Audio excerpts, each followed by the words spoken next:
sosial adalah hubungan timbal balik antara individu dengan individu, kelompok dengan kelompok, yang terjadi melalui kontak sosial dan komunikasi. Ciri-ciri interaksi sosial adalah pelakunya lebih dari satu orang, adanya komunikasi, adanya tujuan tertentu, dan melibatkan dimensi waktu.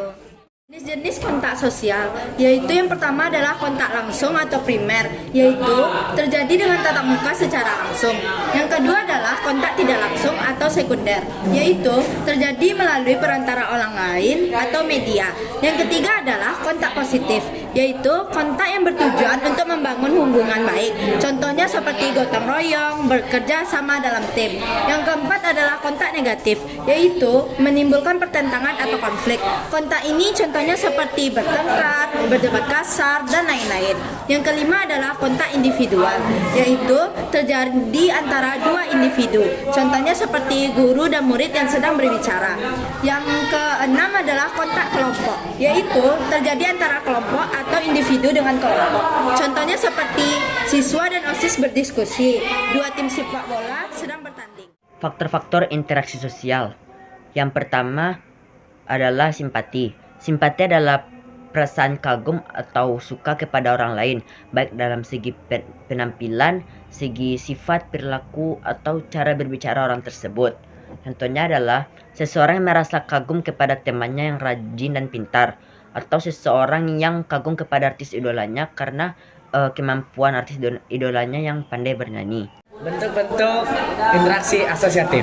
Yang pertama ada kerjasama yang biasa kita sebut dengan cooperation. Contohnya yaitu seperti dua perusahaan bekerja sama dalam proyek pembangunan gedung baru, di mana suatu perusahaan menangani desain dan lainnya menangani konstruksi. Yang kedua, kerukunan atau gotong royong. Contohnya masyarakat desa bekerja sama membersihkan sekolah dan memperbaiki jalan desa secara gotong royong. Yang ketiga ada koalisasi atau coalition. Contohnya yaitu beberapa partai politik membentuk koalisasi untuk memenangkan pemilihan umum. Maksud koalisasi adalah bekerja sama untuk mencapai tujuan bersama dengan cara menggabungkan kekuatan dan sumber daya. Akomodasi adalah proses penyelesaian konflik dan antara dua pihak atau lebih agar tercapai keadaan yang stabil dan damai tanpa harus memunculkan permusuhan baru. Arbitrase, penyelesaian konflik dengan pihak ketiga yang disetujui kedua belah pihak. Contohnya penyelesaian masalah guru dan manajer dengan dewan arbitrase. Kompromi, akomodasi pihak-pihak berkonflik saling mengurangi tuntunan masing-masing agar tercapai suatu penyelesaian atau kesepakatan.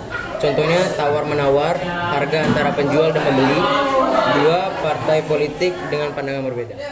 Yang keenam yaitu gencatan senjata. Gencatan senjata yaitu penghentian sementara tindakan kekerasan atau perperangan sebagai langkah awal menuju perdamaian. Contohnya seperti dua negara yang sedang berperang menyepakati untuk gencatan senjata untuk melakukan sebuah perundingan perdamaian. Selanjutnya yaitu interaksi sosial asosiatif. Interaksi sosial asosiatif dibagi menjadi 4. Yang pertama, asimilasi.